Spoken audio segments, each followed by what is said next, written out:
નમસ્કાર વિદ્યાર્થી મિત્રો, હું છું ભૂપેન્દ્ર ભગત અને સ્વાગત કરું છું તમારું ધ કૃત્યન એકેડેમી ચેનલ પર. તો વિદ્યાર્થી મિત્રો, પ્રકરણ નંબર 7 ચાક ગતિ, ખરેખર કણોના તંત્ર અને ચાક ગતિ એના સ્વાધ્યાયના દાખલાઓ બાળકો આપણે શીખી રહ્યા છે અને આજે તેનો ત્રીજો વિડીયો થશે, એટલે કે એક્સરસાઇઝ નંબર 11 to 15, 11 થી 15. ઓકે, તો બાળકો શરૂ કરીએ. આપણે 11મો પ્રશ્ન જોઈએ. દીકરા શું કહે છે સાંભળો. સમાન દળ અને સમાન ત્રિજ્યા ધરાવતા, તો બાળકો દળ સમાન છે, ત્રિજ્યા પણ સમાન છે, ધરાવતા એક પોલો નળાકાર. તો બાળકો એક તો છે પોલો નળાકાર અને બીજો છે ઘન ગોળો. બે વસ્તુ તમને આપેલી છે બાળકો, અને સમાન મૂલ્ય ટોર્ક લાગુ પાડવામાં આવે છે. તો બાળકો આપણી પાસે એક પોલો નળાકાર છે, આ પોલો નળાકાર બરાબર, અને એક ઘન ગોળો છે. આ રીતે કમ્પ્લીટ એક ઘન ગોળો છે. ઠીક છે બાળકો, હવે આને પણ ફેરવો અને આને પણ ફેરવો, આને પણ ફેરવો, આને પણ ફેરવો. સમજાય છે? તો એ ફેરવવા માટે તમે જે ટોર્ક યુઝ કરો છો ને બાળકો, ટોર્ક બંનેમાં સમાન છે, એક સરખો ટોર્ક લગાડવામાં આવે છે.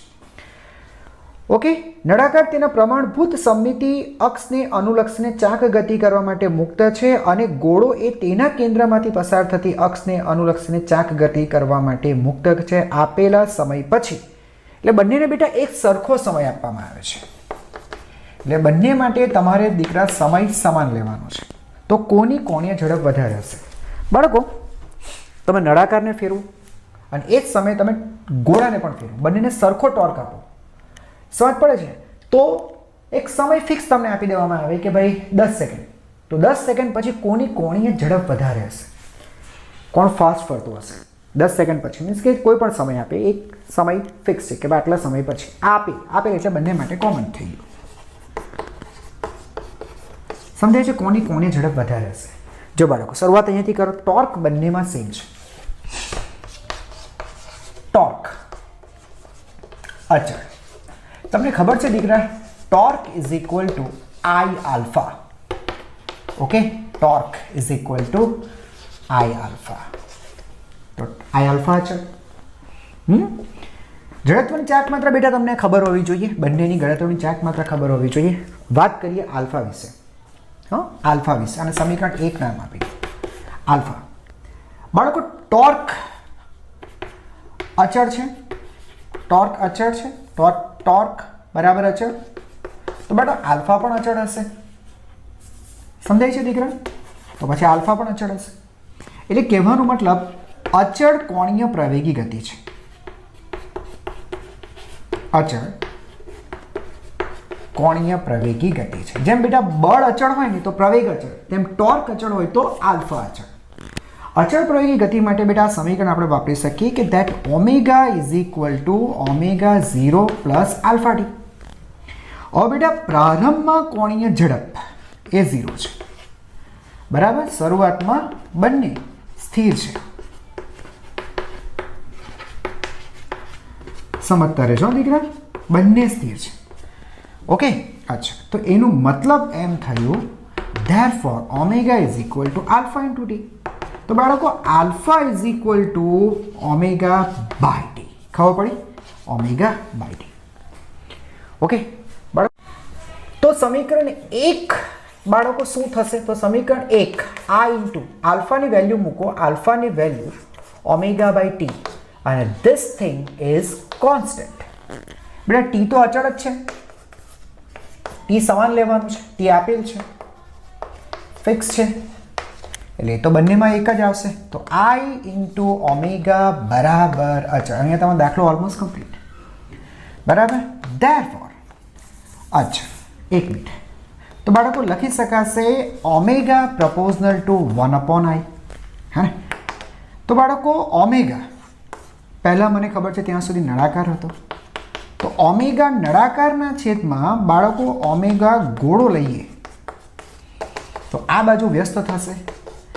આઈ ગોળો ના છેદમાં આઈ નળાકાર થશે બાળકો, વ્યસ્તનો સંબંધ છે. અચ્છા બેટા ગોળાની વાત કરીએ તો ગોળાની જડત્વની ચાક માત્રા હોય છે 2/5 mr². અને નળાકાર એટલે બેટા પોલો નળાકાર રિંગ છે, પોલો નળાકાર બેટા રિંગ છે, અને રિંગ માટે mr². લેટ્સ તો આ કેન્સલ. બરાબર. તો બાળકો એનો મતલબ એમ થયો કે આ જે ગુણોત્તર છે 2/5, 2/5, 2/5 મીન્સ લેસ ધેન 1, એક કરતાં નાનો થાય બાળકો. ઓકે, તો એનો મતલબ એમ થયો કે ઓમેગા નળાકાર ના છેદમાં ઓમેગા ગોળો. તો આ ગુણોત્તર 2/5 મીન્સ લેસ ધેન 1, એક કરતાં નાનો થયો. બરાબર, જવાબ આવી ગયો, તમને ખ્યાલ આવી ગયો હશે દીકરા. ઓકે, આટલું જ્યારે લખી નાખો.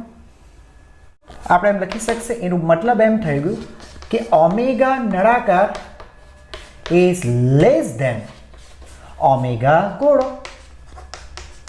ગોળો સામે જતો રહેશે બેટા, અહીંયા જતો રહેશે. આ જો 2/5 એક કરતાં નાનો, આ ગુણોત્તર એક કરતાં નાનો છે, અને સામે મલ્ટીપ્લાય કરી નાખો.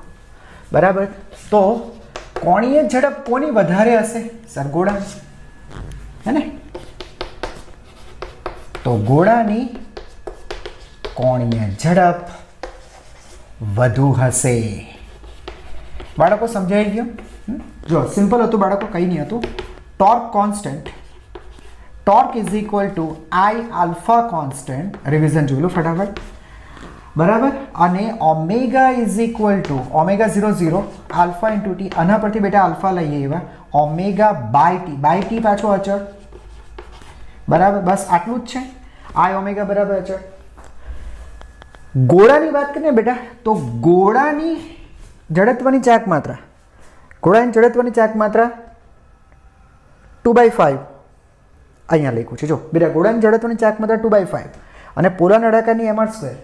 સમજાય છે? તો પોલો નળાકાર એની જડત્વની ચાક માત્રા વધારે છે, અથવા તો ગોળાની જડત્વની ચાક માત્રા ઓછી છે આની કમ્પેરિઝનમાં. જો બેટા, mr² 2/5 mr², 2/5 એટલે એક કરતાં નાની.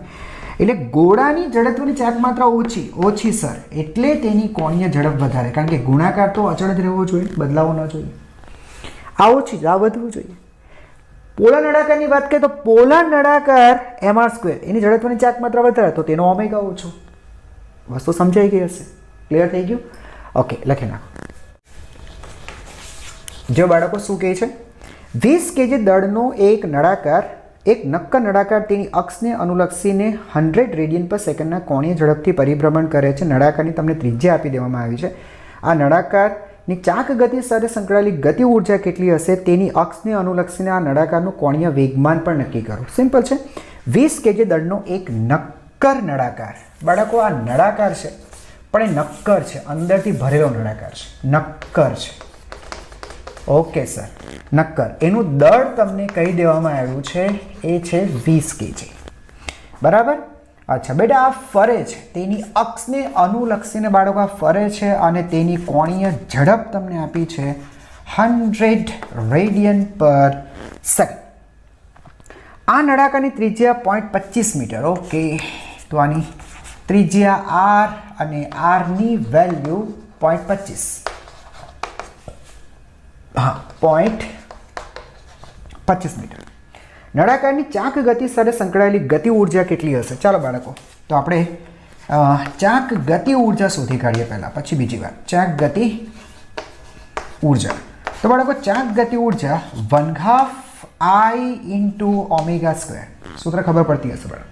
તો તમારે છે ને બેટા શું જોઈશે ખબર? પહેલાં જડત્વની ચાક માત્રા. ઓકે, પણ આઈની વેલ્યુ કેટલી? કોણ છે બેટા? નક્કર નળાકાર. નક્કર નળાકાર એને કાપો ને બાળકો, તો તમને આવી ડીશ મળે, અને કાપી નાખો, ડીશ મળે. અથવા તો ડીશને ખેંચો તો નળાકાર બને. મતલબમાં તમારે તકતી, વર્તુળાકાર તકતીની જડત્વની ચાક માત્રા લખવાની, યાદ રાખવાનું. બરાબર, આ યાદ રાખજો બેટા. તકતી, વર્તુળાકાર તકતી, તકતી એ જ નક્કર નળાકાર થશે, નક્કર નળાકાર થશે. અને બાળકો રિંગ હશે ને, રિંગ એ પોલો નળાકાર થાય. આ બંનેની જડત્વની ચાક માત્રા સેમ. તકતી માટે mr²/2 અને રિંગ માટે mr². બાળકો ધ્યાનથી સાંભળી લેજો, સમજી લેજો બરાબર. તો સર અહીંયા નક્કર નળાકાર છે, તો એ તકતી થશે. તકતી માટે દીકરા mr²/2, સોરી mr²/2. ચલો બાળકો, તો કિંમત મૂકીએ તો 1/2 mr²/2 ઇન્ટુ ઓમેગા સ્ક્વેર. અમારી પાસે બેટા બધી વેલ્યુ છે, પુટઅપ કરો ખાલી. તો ઇક્વલ ટુ 1/2. બરાબર, 1/4 કરી નાખીએ દીકરા. 1/4 આ 2 × 2 4 ઇન્ટુ દળની વેલ્યુ 20 kg ત્રિજ્યા 0.25, તો 0.25 તેનો વર્ગ ગુણ્યા ઓમેગા, ઓમેગા 100, ઓમેગા 100 અને તેનો વર્ગ. આવો બેટા, આ 4 × 5 20 ઉપર 5. આ તમને ખબર પડે બેટા 1/4 છે, તો 1/4 એનો વર્ગ કરો એટલે 1/16 અને પેલો 10⁴. 100 છે ને બાળકો, 100 નો વર્ગ 10⁴. બસ બાળકો, તમે આને કેલ્ક્યુલેટ કરી નાખજો. બરાબર છે, મને ખબર છે તમે લોકો બહુ હોશિયાર છોકરાઓ છો, આટલું તો તમે લોકો આરામથી કરી નાખશો. તો આટલી તેની ચાક ગતિ ઉર્જા થઈ. સૂત્ર યાદ રાખો બેટા, ½ I × ω². બરાબર, રેખીય ગતિ ઉર્જા પણ તમે યાદ રાખો છો દીકરા, ½ mv². બસ એવી રીતે દળને સમતુલ્ય જડત્વની ચાક માત્રા અને રેખીય વેગને સમતુલ્ય કોણીય વેગ. બસ આટલું છે. હને, જ્યાં સુધી જડત્વની ચાક માત્રાની વ્યાખ્યા બેટા મેં તમને અહીંયા સમજાવ્યું. નક્કર નળાકાર માટે mr²/2 અને પોલા નળાકાર માટે mr². ઓકે, સૂત્રમાં કિંમત મૂકો. અને તમને સાથે કોણીય વેગમાન પણ પૂછ્યું છે. અચ્છા, તો આ વધારાનું સાફ કરી નાખું છું બાળકો. કોણીય વેગમાન પણ તમને પૂછ્યું છે. તો કોણીય વેગમાન બેટા, કોણીય વેગમાન L = I × ઓમેગા. અરે યાર, પાછું I એકવાર શોધી કાઢ્યું હોત તો સારું થતે. I કેટલું છે બાળકો? mr²/2 × omega. m ની વેલ્યુ કેટલી? 20. ત્રિજ્યા કેટલી? 0.25 તેનો વર્ગ /2 અને ઓમેગા કેટલું છે બાળકો? 100. ઓકે, બસ બેટા આને કેલ્ક્યુલેટ કરો એટલે આન્સર આવી જશે.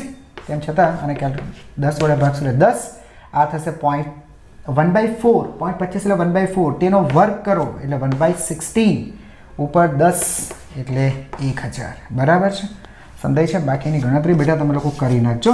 અને આનો એકમ છે જૂલ × સેકન્ડ. બરાબર, એકમ ભૂલાઈ જાય તો બેટા ચિંતા જરાક પણ નહીં કરતા, હે ને?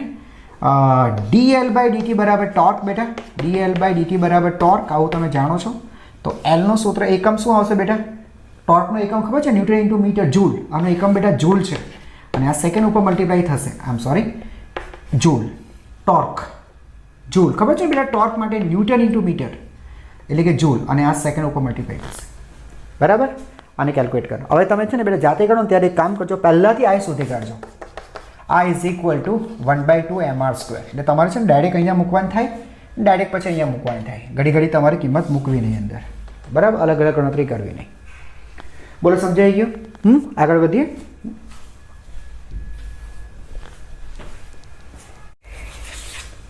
શું કહે છે બેટા? એક બાળક તેના હાથ પહોળા કરીને આમ ખુલ્લા કરે છે આ રીતના. તો પહોળા કરીને ટર્ન ટેબલ પર ઊભો રહ્યો છે. ટર્નિંગ ટેબલ પર બેટા ઊભો છે. બરાબર છે, કંઈક આ રીતના હોય દીકરા. બહુ ફેમસ એક્ઝામ્પલ છે અને મને જ્યાં સુધી સમજાય છે તમે તમારા ક્લાસીસની અંદર તો સ્કૂલની અંદર 100% પહેલાં આ એક્ઝામ્પલ તમે અથવા આ રીતના તમે સરસ સમજાવ્યું પણ હશે. બરાબર છે, તો બાળકો આ હાથ ખુલ્લા રાખે છે આ રીતના અને તે તેની અક્ષને અનુલક્ષીને 100 રેડિયન પર સેકન્ડના કોણીય ઝડપથી પરિભ્રમણ કરે છે. બેટા આ ફરે છે, ટર્ન ટેબલની ઉપર બેટા આ ફરે છે અને એની કોણીય ઝડપ શરૂઆતની એ 100 રિવોલ્યુશન પર મિનિટ. બરાબર, અને એમ જ રહેવા દેજો, કંઈ ફેરફાર નહીં કરતા. નહીં, 100 રેડિયન પર સેકન્ડ, સોરી હા 100 રેડિયન પર સેકન્ડ આ રીતના છે. આ નળાકારની ત્રિજ્યા 0.25. આમ કેમ થયું? જો હું ભૂલથી કે ઉપરનું વાંચી બેઠો.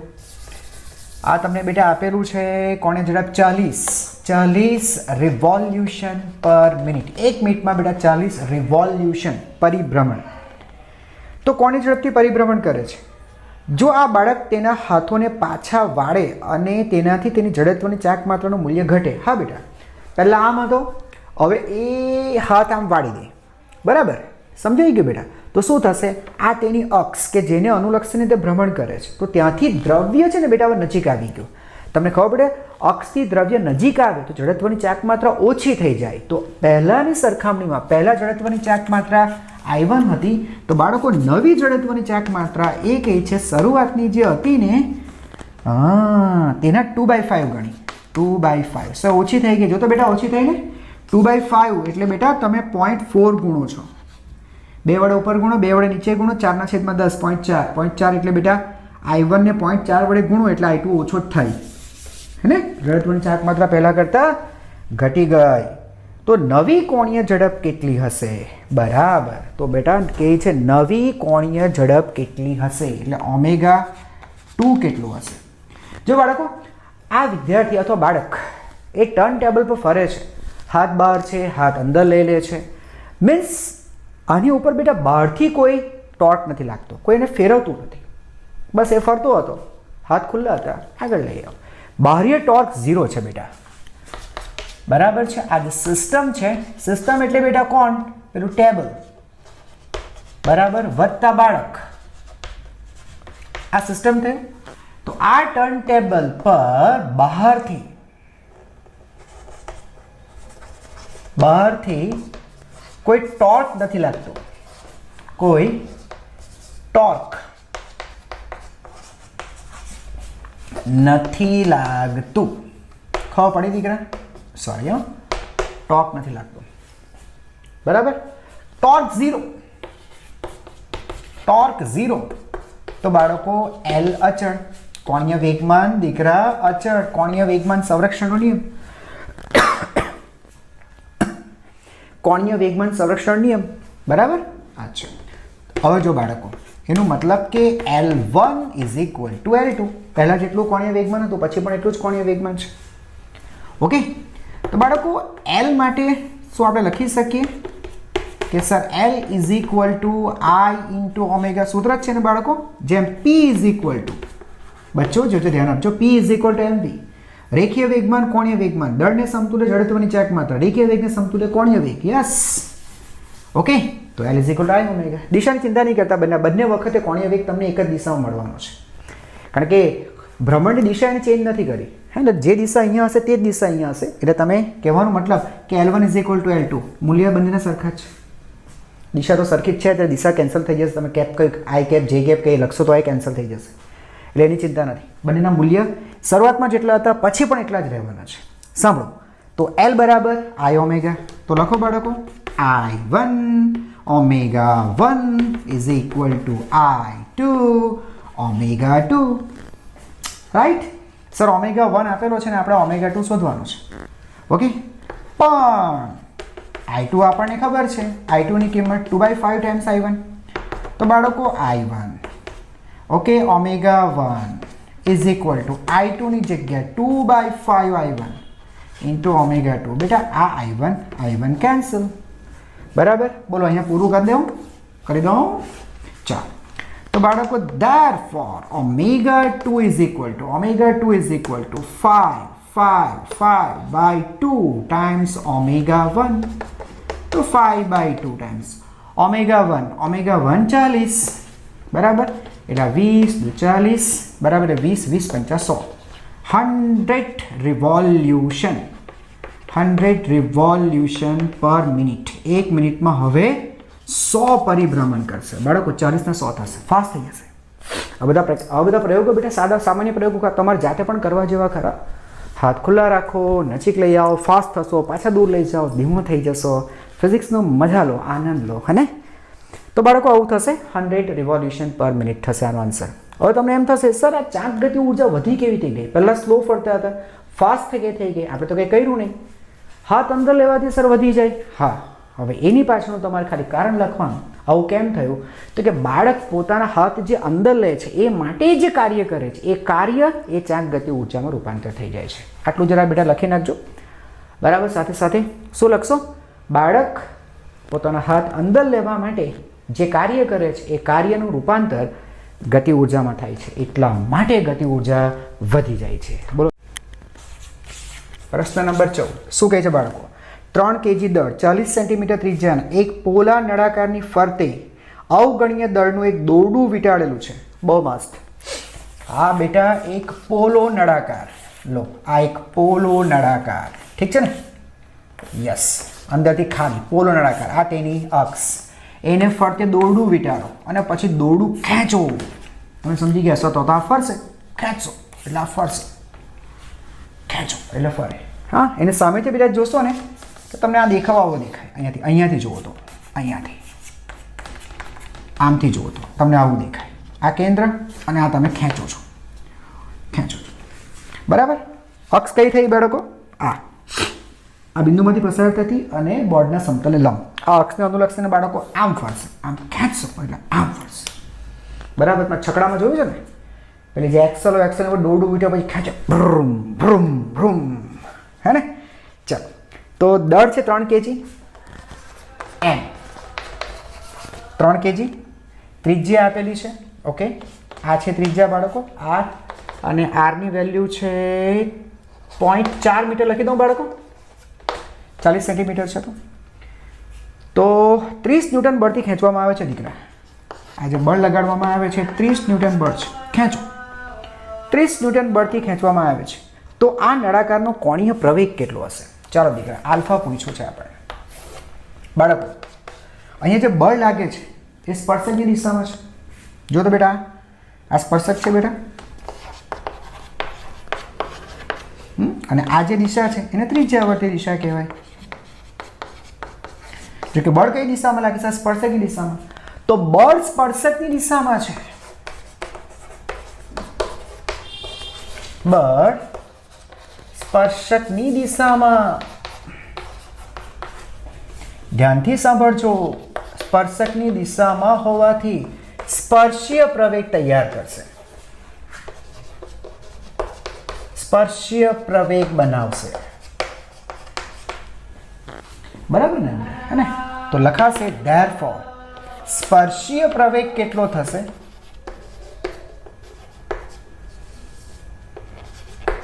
સ્પર્શીય પ્રવેગ કેટલો થશે? તો સ્પર્શીય પ્રવેગ AT. AT is equal two બાળકો શું લખી શકાય? F/m. એ બરાબર F/m. સમજાય છે? એટલે સ્પર્શીય પ્રવેગ જ બનાવશે. પ્રવેગ બરાબર F/m, તો એ બરાબર F/m. તો બળ કેટલું? 300 ન્યૂટન. દળ કેટલું? 3. તો બાળકો તમને સ્પર્શીય પ્રવેગ મળશે 10 મીટર પ્રતિ સેકન્ડ સ્ક્વેર. હા સર, પણ સર મારે આલ્ફા શોધવાનો છે. ઠીક છે, ઠીક છે. તમને બેટા AT નું સૂત્ર આવડતું હોવું જોઈએ. હું લખું છું, પણ AT is equal to R into alpha. જો કે R ત્રિજ્યા આપણે કેપિટલ લખી છે, R આલ્ફા સૂત્ર જ છે બેટા. AT is equal to R alpha. Theory તો સમજાવું, થિયરી આવડવી જોઈએ હા બાળકો. તો R alpha is equal to 10. એનું મતલબ થયો alpha is equal to 10 divided by R, અને R કેટલું છે દીકરા? 0.4. સમજાઈ ગયું? બરાબર. તો આ બેટા 100 ડિવાઇડેડ બાય 4 થશે. તો આલ્ફા બરાબર 25 રેડિયન પર સેકન્ડ સ્ક્વેર. બોલો, સમજાયું? 25 રેડિયન પર સેકન્ડ સ્ક્વેર. બીજું કંઈ પૂછ્યું છે? દોરડાનો રેખીય પ્રવેગ કેટલો હશે? અચ્છા. દોરડાનો રેખીય પ્રવેગ કેટલો? આટલું બેટા લખી નાખો છો. ચાક ગતિ કરતી વસ્તુ હોય ને બાળકો, ચાક ગતિ કરતી વસ્તુનો પ્રવેગ બાળકો આપણને પૂછે ને, તો બાળકો એ પ્રવેગ હોય છે A, અને A બરાબર AR square plus AT square. આ યાદ રાખો બેટા. ને બે પ્રવેગ હોય, AR અને AT. આ ત્રિજ્યાવર્તી પેલો સ્પર્શીય, બરાબર છે. પણ બેટા આપણા કિસ્સામાં સ્પર્શીય પ્રવેગ 0 છે, કારણ કે બેટા જે બળ વર્તાય છે ને એ બળ એ ફક્ત અને ફક્ત સ્પર્શીય જ છે. આ ટેન્જન્શિયલ ફોર્સ છે આ દિશામાં. જો ને બેટા આ સ્પર્શક થયો ને બેટા, આ દિશામાં સ્પર્શીય બળ છે. એટલે આ બળ બેટા તમને AT જ ઉત્પન્ન કરી આપશે. આ AT જ ઉત્પન્ન કરશે. કેન્દ્ર તરફ કોઈ બળ નથી, એટલે AR થવાનું જ નહીં, કારણ કે બેટા અહીંયા પણ સૂત્ર પેલા સામાન્ય સૂત્ર તો એ જ લાગે, A બરાબર F/m. બળ હશે તો પ્રવેગ ઉત્પન્ન કરશે. સર કેન્દ્ર તરફ તો કોઈ બળ નથી લાગતું, એટલે આ બળ 0 હોવાથી ત્રિજ્યાવર્તી પ્રવેગ 0 છે. ઓહો, તો સર A બરાબર AR જ આવે. આ તો નીકળી ગયું બેટા, એટલે વર્ગમૂળમાં AR, હે ને? એટલે સિમ્પલ AR. AR તો કેન્સલ થઈ ગયેલો. વર્ગમૂળમાં AT સ્ક્વેર, એટલે બાળકો AT. અને AT તો આપણને ખબર જ છે. AT કેટલું છે બાળકો? AT 10. તો બેટા પ્રવેગની વેલ્યુ થઈ 10 મીટર પર સેકન્ડ સ્ક્વેર. બોલો, ખબર પડી ગઈ? સમજાઈ ગયું? થોડો હું ફાસ્ટ કરતો હોઈશ એવું તમે કદાચ ફીલ કરશો, પણ બેટા સિમ્પલ વસ્તુઓ છે એટલા માટે થોડું ફાસ્ટ જાઉં છું. બરાબર? તેમ છતાં તમને એવું લાગે તો થોડુંક આગળ જઈને ફરીથી ધીરે ધીરે જોઈ લેવાનું. ક્લિયર થયું?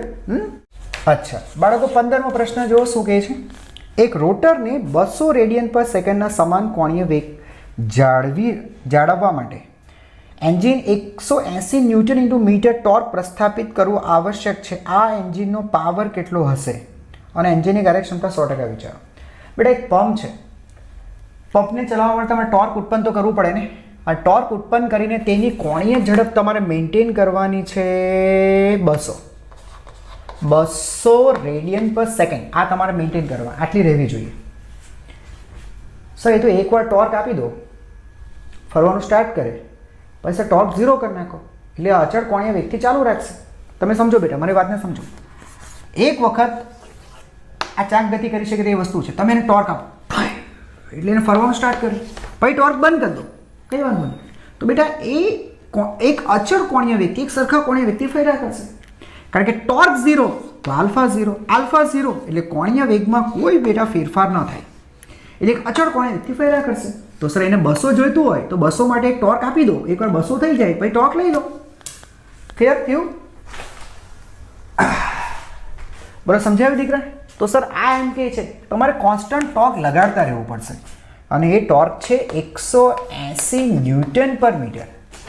સર આ ટોર્ક શું કામ લગાડો છો? ટોર્ક લગાડશો, આ લગાડશો તો આલ્ફા પણ મળશે અને આલ્ફા મળશે તો કોણીય વેગ સમય સાથે વધ્યા જ કરશે, ફિક્સ થોડી ના રહેશે. દાખલો સર ખોટો નથી ને?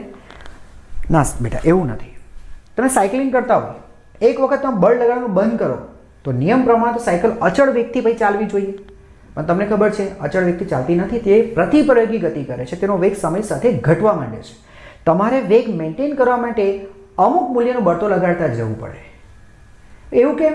ઘર્ષણને કારણે. સમજ પડે છે? કારણ કે ગતિ કરતી સાયકલ પર બેટા પાછળની તરફ ઘર્ષણ બળ લાગે છે એટલે એ પ્રતિપ્રયોગી ગતિ કરાવશે. હવે તમારે અચળ વેગથી ગતિ ચાલુ રાખવા માટે તમારે આગળ તરફ ઘર્ષણ બળ જેટલા મૂલ્યનું બળ લગાડતા રહેવું પડશે, તો જ વેગ અચળ જાળવી શકાશે. આ પંપના કેસમાં પણ એવું છે, પંપ ફરે એટલે તેની ઉપર ઘર્ષણ બળ લાગે તો એ ઘર્ષણ એની પર એન્ટીટોર્ક જનરેટ કરે. આમ ફરતી હોય તો ઘર્ષણ એને એન્ટીટોર્ક ઓપોઝિટ ડાયરેક્શનમાં બેટા ટોર્ક આપશે એટલે કોણીય વેગ ઘટાડશે. તો તમારે શું કરવું પડે બેટા? તમારે શું કરવું પડશે? તમારે ટોર્ક આપતા રહેવું પડશે. કેટલું? પેલું ઘર્ષણ બળ જેટલું ટોર્ક લગાડે છે એટલું ટોર્ક તમારે આગળ એની ઓપોઝિટ ડાયરેક્શનમાં લગાડતા રહેવું પડશે બેટા, તો જ આને કોણીય ઝડપ જાળવી રાખી શકાશે. બોલો ખબર પડી? બોલો ખબર પડી? તો બહુ સરસ. ચાલો આવો. તો સર કેટલો પાવર આવશે? પાવર કેટલો જોઈશે? તો પાવર P બરાબર બેટા તમને ખબર છે આપણે લખતા પાવર બરાબર F ઇન્ટુ બળ ગુણ્યા વેગ. તો બાળકો બળને સમતુલ્ય ટોર્ક અને વેગને સમતુલ્ય કોણીય વેગ. પતી ગયું. ટોર્ક કેટલો છે? ટોર્ક છે 180 અને ઓમેગા છે 200. ઇટ મીન્સ 18 × 36 1 2 અને 3 આટલા વોટ બરાબર, અથવા તો 36 કિલોવોટ આટલો પાવર જનરેટ કરવો પડે. બરાબર? બોલો સમજાઈ ગયું? ભાઈ કેટલું સરસ. ઘર્ષણ ન હોય તો આપણે એકવાર સ્વિચ ચાલુ કરવાની પછી સ્વિચ બંધ કરી દેવાની, પેલો પંપ ચાલ્યા જ કરે. આવું થાય છે? નથી થતું. ઇલેક્ટ્રિસિટી તમારે યુઝ કરવી પડે છે. કેમ? ઘર્ષણ એને સ્લો કરી દેશે, બંધ કરી દેશે એને, હે ને? તો આવું થાય છે. બસ તો બાળકો 5 ક્વેશ્ચન્સ પૂરા થયા. નેક્સ્ટ વિડીયોની અંદર ફરીથી બીજા 5 ક્વેશ્ચન ભણશો, એટલે કે 16 થી 20 સુધીના. ત્યાં સુધી આ બધા પ્રશ્નો તૈયાર કરી નાખજો, 1 માર્ક્સ જવો નહીં જોઈએ. ઓકે? યસ. અને ઓર એક વસ્તુ બેટા આજથી નવી કાંઈ એડ કરી છે આપણે, જે દાખલા મેં તમને ગણાવ્યા છે તેની હેન્ડ રિટન નોટ્સ બરાબર તમને વિડીયોની નીચે ડિસ્ક્રિપ્શનની અંદર તમને લિંક આપેલી છે, લિંક ક્લિક કરશો એટલે તમને રેડી અવેલેબલ દાખલા પણ મળી જશે. બરાબર છે? તમારું તો સર કામ તમારું તો ઓછું ઓછું થવા માંડે છે. હા બરાબર, ચિંતા નહીં કરતા. બરાબર છે? એ ડાઉનલોડ કરો, સામે રાખો. બરાબર છે? એટલે તમે ત્યાંથી પણ સમજી શકશો અને પછી જાતે ગણો. બરાબર છે? સમજાય છે? આળસુ નહીં થઈ જતા. હો ચાલો મારી પાસે તો ઘણા દાખલા આવી ગયા, પરીક્ષામાં તમારે જાતે ગણવાના છે. ઓકે? તો ખાલી એ તમારી હેલ્પ માટે છે. બરાબર છે? ડાઉનલોડ કરી લેજો. ઓકે બાળકો, નેક્સ્ટ વિડીયો પાછા મળશું. Thank you very much.